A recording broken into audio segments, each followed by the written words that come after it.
Hello, and welcome to Sharp, the podcast where we help you get a little better at the stuff you have to do, so you can spend more time doing the stuff you want to do. So now, on with the episode. Hello and welcome to episode 51. Well, I hope you enjoyed our review of the past year in episode 50, if you've listened. And I hope you found something useful that you might have missed first time around. And that's the beauty of podcasts, isn't it? There can be really useful stuff that can sit there in the history, and then when you need it, you can dip in and dig it out. Now, if you listen to this at the time it's gone out, it's January 2019. And it's the time of year that many people will be thinking about or even working on New Year resolutions. But you may already know that our view is that resolutions don't work. In fact, there's lots of research that backs that up.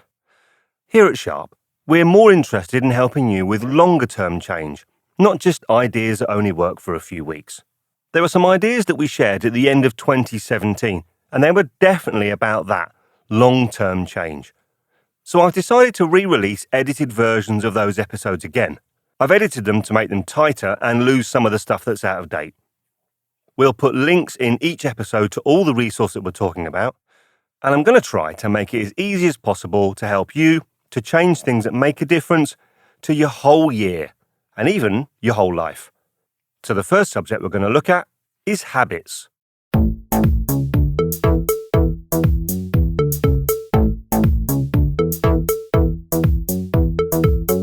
Now, if you say the word habit, your mind can often go first to bad habits, smoking or eating too much food or the wrong kind of food. If I asked you, what are your good habits? What are your good habits?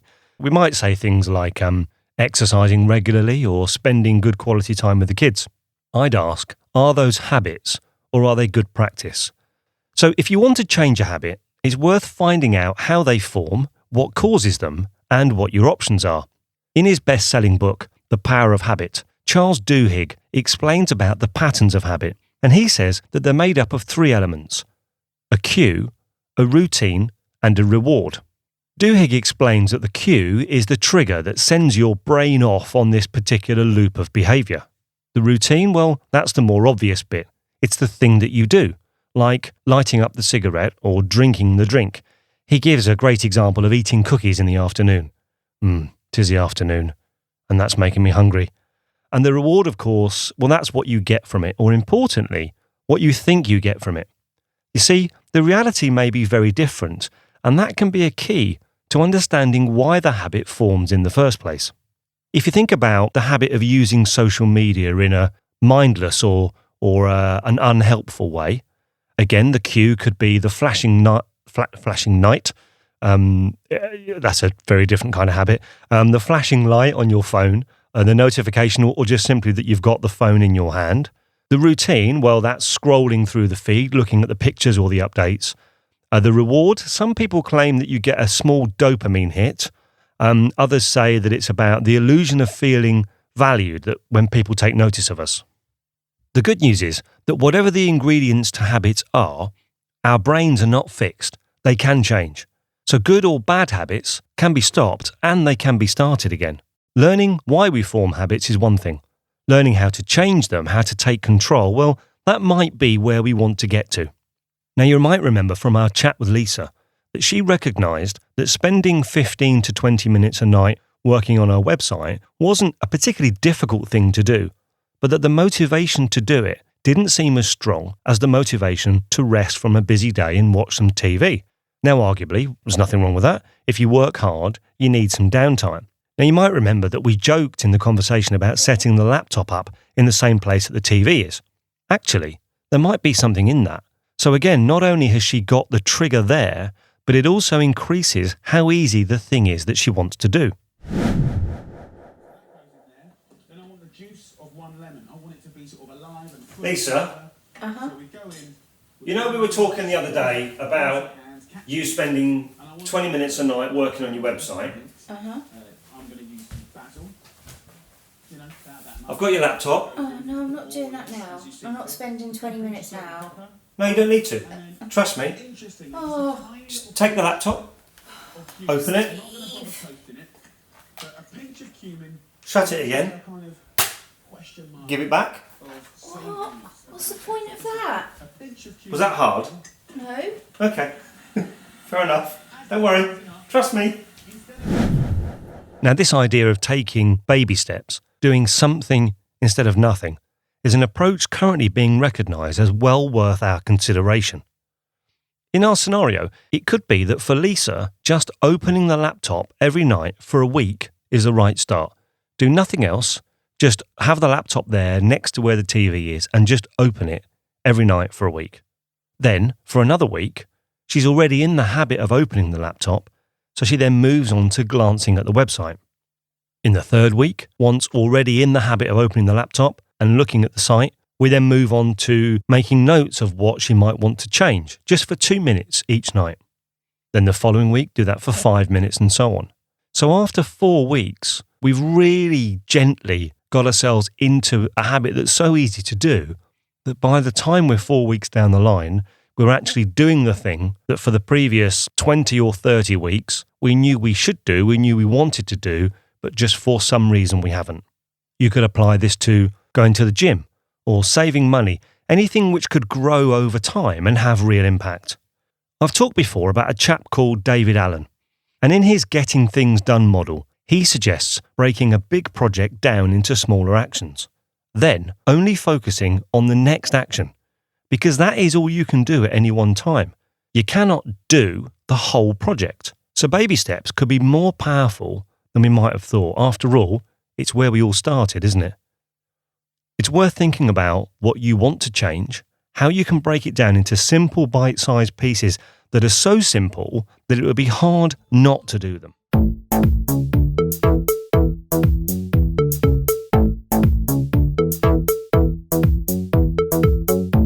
What would you say if I said Akitu? Well, you could be forgiven for saying bless you or Gesundheit, but actually, Akitu was said to be the spring festival carried out in ancient Mesopotamia. Described as a huge 12-day religious festival where the Babylonians were said to make promises to the gods to pay their debts and return any objects that they'd borrowed, it is said by some to be the predecessor to our New Year's resolutions. Some 4,000 years later, we start the year by setting ourselves up, unfortunately, for failure. A bit of research will show you that less than 10% of New Year's resolutions get much further than the end of February.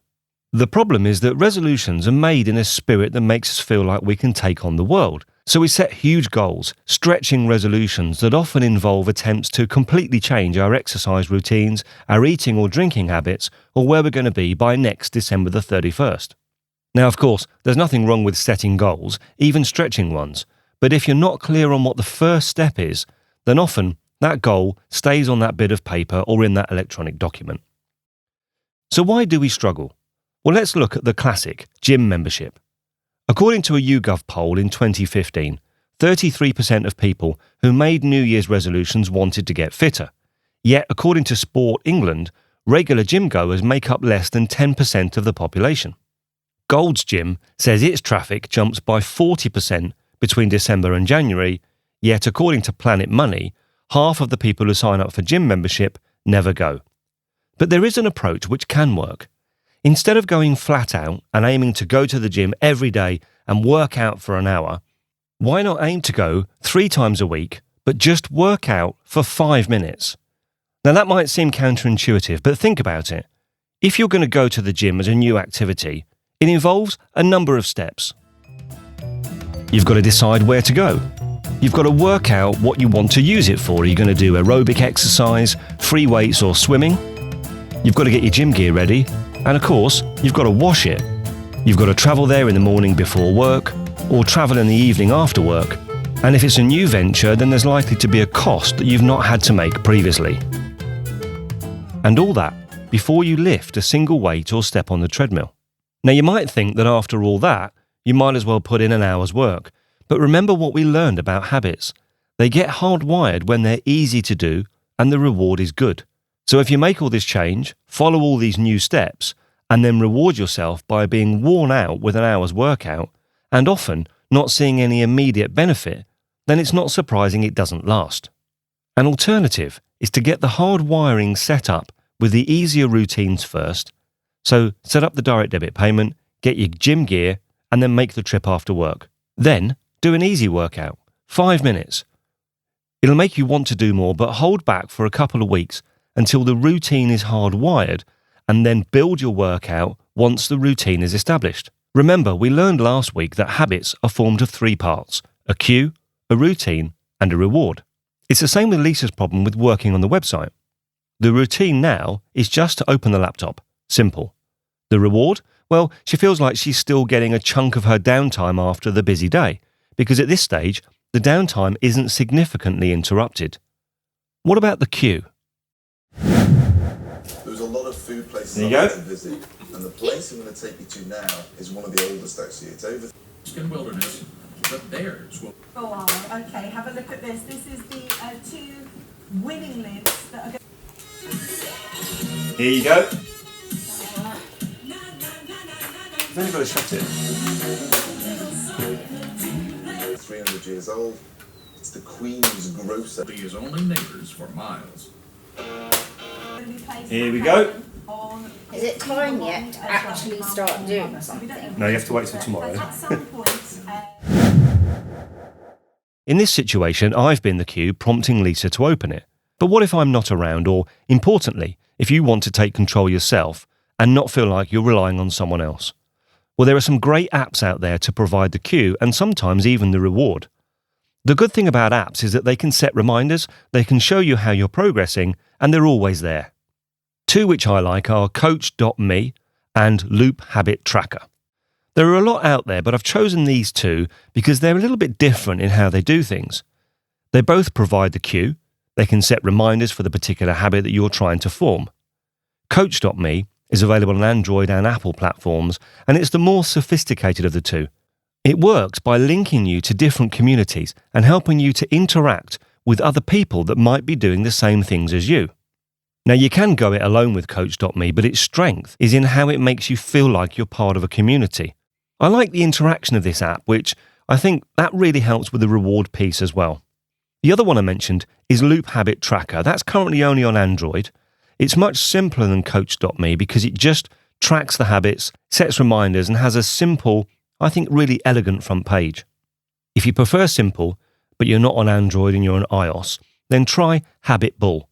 It's more sophisticated than Loop Habit Tracker, but it's still clear and simple. And again, you can set the notifications or reminders, and it'll act as your cue. So that's just 3 apps. There's loads out there. And if you don't like the look of the ones that I've recommended, then do some research on any comparison page and find the one that works for you. So, habits. We understand why we act like we do, because there's a cue, a routine, and a reward. And we've learned how to make it more easy to change our behaviour by thinking about the motivation, how easy the thing is to do, and the trigger. So all we've got to do is break down the behaviour and find the solutions. Let's say you've got a big presentation to do. Knowing what we know now, we could break that presentation down into tiny steps. The first one could be just make a list of some of the things that you want to include. So to start with, just think about that, not anything else. Make it easy to do by spending only 2 minutes a day on it. Create a trigger, so maybe you could use the app. Then you can build the routine, so that goes back to just spending 2 minutes a day. By taking this approach, it feels to me like the reward, there was probably 3 rewards actually. You feel like you're making progress with a fairly small level of sacrifice. If you're using one of the interactive apps, you can see other people making progress, and you build the streak of success if you're recording the progress because you can see that you've done 3 days in a row. So you really feel like you're motoring. By the time that you work up to spending 20 to 30 minutes of time on it, you're already in the routine and the cue's working because you know that you're doing it regularly. So have a think about what other habits that you could form that might help. You can have a look at journaling, meditating, walking, learning a musical instrument, speaking Spanish, talking to your kids. The list is endless. You can use an app to measure them. You can watch some YouTube videos to inspire yourself. And you may never need to make a New Year's resolution again.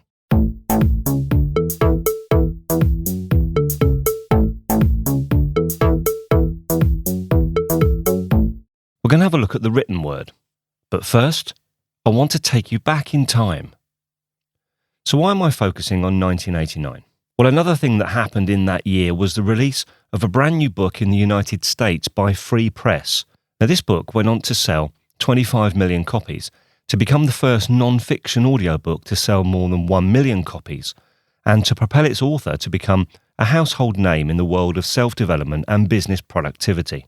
The author was Stephen R. Covey, and the book was The 7 Habits of Highly Effective People.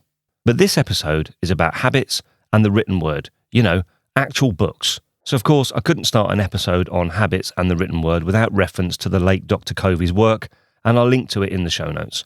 So that's The 7 Habits of Highly Effective People, published by Simon & Schuster, who Free Press effectively are now, and you can download an audio version from Audible, narrated by the late Dr. Covey himself. Oh yeah, I said there were 2 things from the book I can remember. The other thing was the 7th habit, sharpening your saw. This week, I'm giving book recommendations that support changing habits. There's some significant work in this area from Charles Duhigg, and I want to talk about his book, Smarter, Faster, Better. Well, Duhigg talks about doing things smarter, faster, and better around 8 different areas.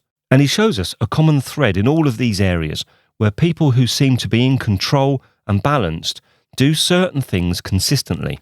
It's about the difference between being busy and being productive. Here's Charles Duhigg in discussion with Peter Bregman, explaining about part of the book in Peter Bregman's podcast. So Charles, what led you? You wrote The Power of Habit. It was a great book. It was super successful. This one is super successful as well. What led you to write this after The Power of Habit? Well, right when The Power of Habit came out, I was working at the Times. I'm a reporter at the New York Times, and I was working on a series about Apple and using Apple as a kind of a lens for looking at the global economy. And that series ended up winning the Pulitzer Prize, and so it was a great professional year for me. But I would get home every night and have like 100 emails to deal with, and I would turn to my wife and say, gosh, if this is what success is like I kind of think I might prefer failure. This is so punishing, which of course isn't true, right? I was very lucky to have the experiences I was having, but I did look around and I saw that there were people who just seemed to kind of have figured something out I hadn't. They seemed like they were getting all this important work done, but at the same time they had time to spend with their kids and with their family, and they seemed like they were less stressed out than I was. And I thought, I really want to figure out why. Why are these people so productive without sacrificing as much as I feel like I'm even sacrificing? And I started talking to researchers. I found out I'm exactly right. There are these people who are like a standard deviation more productive than others. And we actually understand why. It's because they tend to think slightly differently. They tend to encourage themselves to think slightly differently, to think half an inch more about certain things. And so I thought that was important enough to share with others. What's different about this book is that it isn't about time management. It's about thinking differently about what you prioritize and why you're doing what you do. It is a self-help book, but it reads like a novel in many parts, and actually that makes it really easily readable and fun.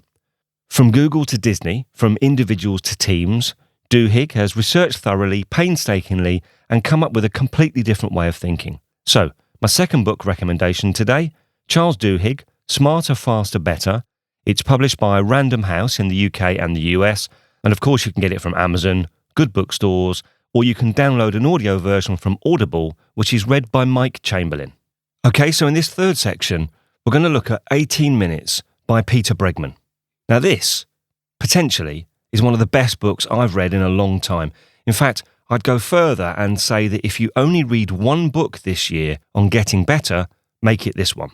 It would be easy just to read some chunks out and share the content, but I want to tell you why I'm enthusiastic about it. Well, not only is it a simple, practical, and clear book, but it's an enjoyable read, with chapter titles like I Don't Want to Go to Ski Class, Would You Smoke Pot While You're Working, or Why We're Fascinated with Susan Boyle.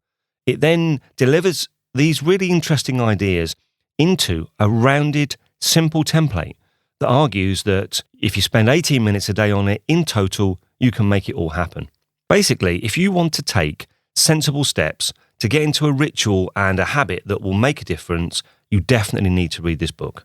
Dan Pink, who's a chap that we'll be coming back to in a later episode, calls 18 Minutes an intensely smart, insanely readable and eminently practical guide to boosting our effectiveness and deepening our satisfaction. Robert Sutton calls it the best blend of a business book and a self-help book I have ever read. And Gretchen Rubin says it's thoughtful, practical, and often funny. In 18 minutes, Peter Bregman explains how to make sure that we have plenty of time to do the things that matter most to us so that our lives reflect our true values and priorities. There's a lot of stuff there, but put simply, it's a good book. Amazon rates it 4.3 out of 5 stars. I'll put it in the show notes. The title again is 18 Minutes. It's by Peter Bregman. In the US, it's currently out on Grand Central Publishing Books, and in the UK, it's published by Orion, or even Orion. And you can go to Audible and, of course, get the audiobook version, which is narrated by Peter Bregman himself. I need an ending to that. I need an ending there. I didn't write an ending. It's a really good book. Trust me, go and read it. 18 Minutes by Peter Bregman. Did I get the title in enough, do you think? 18 Minutes by Peter Bregman. Go and read it. I'm not telling you what to do. I'm suggesting you go and read it. It's up to you. I think you should read it. Right, I need an end. It doesn't feel like I've ended it. Maybe if I talk long enough about not feeling like I've ended it, it might feel like I've ended it. Either that or we need a power cut.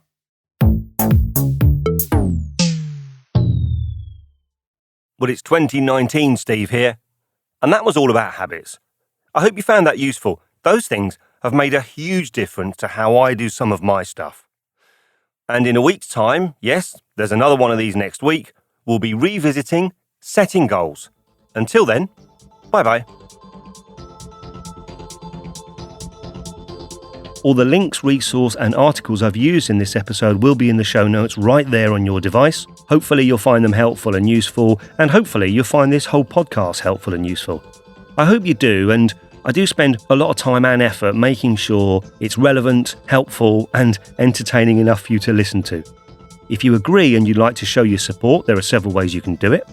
You could go to iTunes and give us a 5-star rating or a great review, which would be fab. Alternatively, you can share the podcast on Twitter, Facebook or Instagram.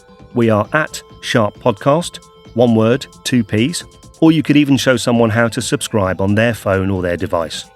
And finally, on the website, sharppodcast.com, you can leave feedback, subscribe, or go and listen to the archive episodes. I'm off. I hope you're able to find one thing before our next episode that you can do, which will help you get better. And remember, don't waste time comparing yourself to anyone else. The only person you should try to be any better than is the person that you were yesterday. Bye-bye.